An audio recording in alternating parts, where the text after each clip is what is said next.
If you do not know who Celeste Barber is, then well done to you, because it means you're not spending your entire life on social media scrolling through Instagram and looking at photos. That being said, check out Celeste because she is funny. I started reading her book, Challenge Accepted, because she is funny and because her Instagram is kind of like taking the piss out of celebrities without being mean and showing like the realistic side of what it is like to be a woman, and that you don't have to necessarily be starving or miserable or contorted into pretzel-shaped positions with 50,000 tons of makeup on to be beautiful or funny or interesting or to generate followers. And it is kind of funny that she's taking the piss out of all of that. So that's why I read this book. The other reason I read this book is because I have DNF, so did not finish, a lot of books lately, and also my dog died, and I just felt like I needed a laugh. I felt like I needed something positive to happen. I needed to not read something heavy. I wanted something light, something with heart, something, I don't know, that wasn't necessarily super deep but also wasn't really superficial. I wanted to be able to sink my teeth into something that could take me away from reality without making me feel like it was a slugfest or I had to super concentrate. And I guess I kind of got that from this book. Kind of. When I finished this book last night, I put it down and my first thought was, I agree. I want to dye my hair purple, but I don't have the jaw structure for it, and I just don't think I can pull it off. I love Friends. I agreed with her on feminism, food, diets, diet culture, celebrity culture, TV shows. I agreed that Friends, Real Housewives of New York, and Beverly Hills are awesome guilty pleasures that I just love. And Seinfeld, not so much. Maybe it's because we're both Australian, but I agree. I agreed with the tiny little jabs she was making. And they really were tiny. They were like she dropped a little bomb and spilt some tea and then moved on so quickly you barely noticed that they happen. And they were things like saying that Chris Brown should have gone to jail for what he did. And comments, and there were some definitely shady comments like about the Olsen twins. I did wonder how many of these shady comments were actually based on her experience with people in Hollywood and the friends she's subsequently made versus rumor.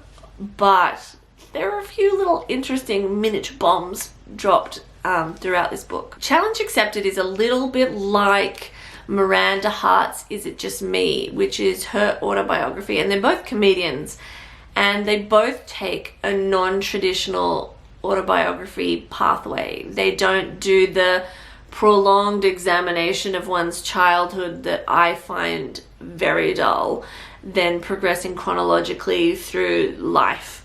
They don't do that, and that I enjoy. I love a non-standard autobiography, and I love that they cut out the boring stuff. Like, there's no need for it. I don't need to know. Just tell me what's relevant. Both books have a very different kind of comedy, but comedy nonetheless laced throughout the entire thing that brings it together. And it ends up feeling very authentic to the person, and it does kind of almost like gloss over the fact that you didn't necessarily get an in-depth look at that person and learn anything that you didn't already know prior to reading the book. And so because it's kind of woven in so well, you don't end up feeling, if it's done well, that it was a superficial look in someone's life. Miranda did that very well.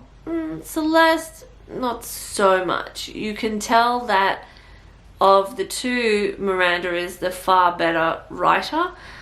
She leaves you feeling a lot less that you haven't been really given any new information, whereas Celeste, I mean, I didn't really know about her child's birth or about her heart issues, but beyond that, I didn't really feel like I learned anything super new. Where that's problematic is that I was aware that I wasn't learning anything super new.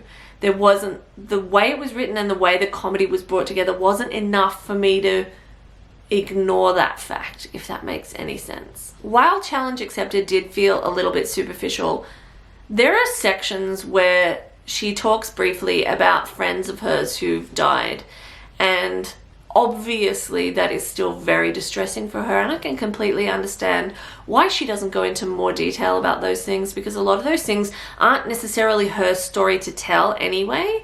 They're that person's story to tell. But I can understand not wanting to go into detail about things that were that distressing, that distress you still. I think that's completely fair enough. The problem is that if you mention those things without going into detail, and you've had otherwise a relatively smooth sailing life, it means that there's it's kind of like it's a very superficial look into your life, and like we're not learning anything new, and a bit like, I feel like I need someone to have been through some shit before they write a book. And okay, Celeste has had heart troubles, and we had her Me Too story, which was horrible. But I don't know, maybe it was the way it was written. It just felt like a bunch of random stories from various parts in her life smushed together and called a book. I suspect it would have been better as an audiobook, so if you're thinking about reading this book, definitely take that into consideration. Miranda Hart's book and Jonathan Van Ness's book I listened to as audiobooks, and I freaking loved them. And at the time, I remember thinking that there is something about the way that these people talk that I don't think would translate as well or as smoothly into a book. Like, certain way they pronounce things or the way they exaggerate certain things, I think would be lost or awkward in a book, in a physical copy. Whereas when you hear it in that person's actual voice, it brings it to life. And I do wonder if that's the case with Celeste. I could sort of hear her voice very strongly. Like, it was almost as if she was reading it in my head. And again, maybe that's the Australian factor. Maybe I'm just very familiar with Celeste's work. Or maybe her author voice is just really a strong, authentic representation of the way she speaks. But I think it might have been better as an audiobook with her reading it. Overall, I felt pretty neutral about the comedic value of this book, which I was a little bit disappointed with. I find her hilarious on Instagram. And the first half of this book was more entertaining, like hearing her description of childbirth and the things that she was thinking. Like, I can just see myself having fairly similar thoughts. And it is that old thing of, like, when a midwife tells you to push and you're like, I am fucking pushing. What do you think I'm doing here? Having high tea? The second half of the book felt a little bit more like filler, even though there were a lot of things in there that I was like, I agree. I did like that Celeste's voice remained clear and that it wasn't diluted or lost by an overzealous editor's hand. But I don't know, it did really feel like, almost like a bunch of blog posts linked together. There didn't seem to be like a character arc, if that makes sense. Like, if I look at JVN's book, he has been through so much, and it's kind of like his exploration of self and journey to happiness. And I just kind of feel like that didn't happen with Celeste's. I'm just not entirely sure that there was a direction for this book, and I noticed that there wasn't a direction for this book. So I think when you notice that something as big as that is lacking, that's kind of problematic. Did I still enjoy this book? Yes. Do I think it would be better as an audiobook? Yes. Am I glad I read this book? Yeah. Do I think that I would read this book again? No. I'm sorry. But I would read JVN or Miranda's book again. So I think if you're kind of looking for like an autobiography by a comedian where it is actually funny but also real, that has a really rich life story, I don't think you're gonna find that in Celeste Barber's Challenge Accepted. Oh well, no harm, no foul. That being said, it was an enjoyable, light-hearted read. It was easy to read. She includes some of the photos of her and hot husband taking the piss out of other celebrities. But ultimately, I walked away thinking that I probably wouldn't pick up another book that she wrote. Even though I love her, I think she is best with a visual medium.